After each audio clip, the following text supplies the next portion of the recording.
10 থেকে 11 বছর বয়স।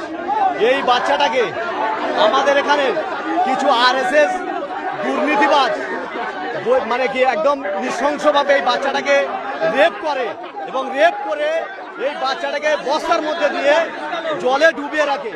আমরা চাই এবং আমরা প্রত্যেকেই চাই আগামী যেন কোনো বাচ্চার এইভাবে না হত্যা করে এবং আমাদের এই বাচ্চাটাকে যে যারা যারা এই সমস্ত দুষ্কৃতীরা যারা এইভাবে হত্যা করেছে আমরা চাই অবিলম্বে সরকারের কাছে আবেদন করছি ইমিডিয়েটলি ওদেরকে ধরে অ্যাকশন যেন নেয় এবং যেন আমরা দাবি করছি ফাঁসির দাবি চাইছি যেন ওকে ফাঁসি দেওয়া হয়।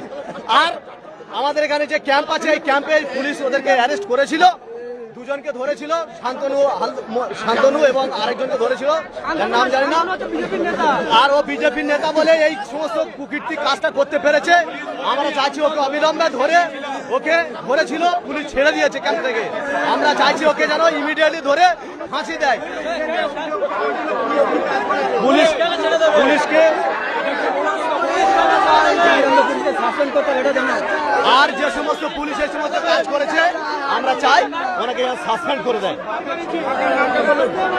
এই ছালদা